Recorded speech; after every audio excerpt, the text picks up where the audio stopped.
Chicken শিক কাবাবটা খাবার জন্য একদম রেডি। খেতে খুব ভালো লাগবে, আপনারাও এইভাবে করে খেয়ে দেখবেন। একটা বোলে চিকেনগুলো নিয়ে নিয়েছি, এখানে সবগুলোই পিস করা হয়ে গেছে। এখানে কতগুলো লেবুও নিয়ে নিয়েছি। এতে ক্যাপসিকাম, টমেটো, পেঁয়াজ ভালো করে দিয়ে মাখিয়ে নেব। রস দিয়ে দেব। এখানে 2 চামচ টক দই দিয়ে দেব। আগে 1 চামচ আদা রসুনের পেস্ট দিয়ে দেব। 1 চামচ চিলি ফ্লেক্স দিয়ে দেব। স্বাদ মতো নুন দিয়ে দেব। ধনে জিরে গুঁড়ো দিয়ে দেব।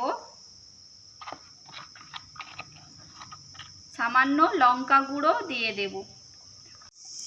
এখানে কাবাবের মশলাটা দিয়ে দেব।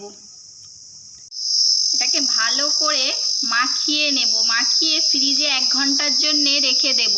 তারপর ফ্রিজ থেকে বার করে দেখি অনেক জল বাড়িয়ে গেছে। এবার এগুলোকে ভালো করে শিকে করে গেঁথে নেব। এখানে কিছুগুলো শিক নিয়ে নিয়েছি, এতে করে লাগিয়ে নেব একটা একটা করে। প্রথমে একটা টমেটো নিয়ে নিয়েছি, একটা পেঁয়াজ নিয়ে নিয়েছি, একটা ক্যাপসিকাম নিয়ে নেব,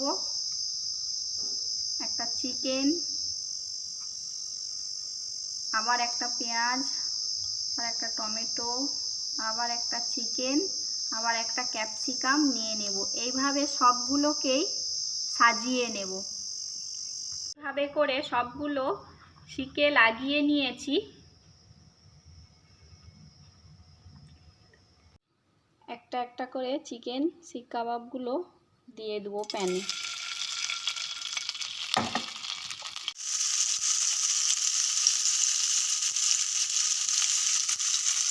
এভাবে একটা একটা করে দিয়ে দেবো। এক পিঠ ভালো করে ফ্রাই হতে দেব। এক পিঠ করে ভালোভাবে ফ্রাই হয়ে গেছে। কিছুটা আমি উল্টে দিয়েছি, কিছুটা ভালো করে উল্টে দেব। আরও একটু ভালো করে ফ্রাই হতে দেব। চিকেন শিক কাবাবটা ভাজা হয়ে গেছে। গ্যাসটা এবার অফ করে এটাকে নামিয়ে নেব।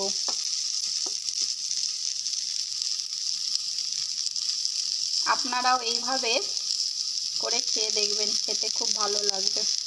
একদম কম তেলে, খেতে খুব টেস্টি।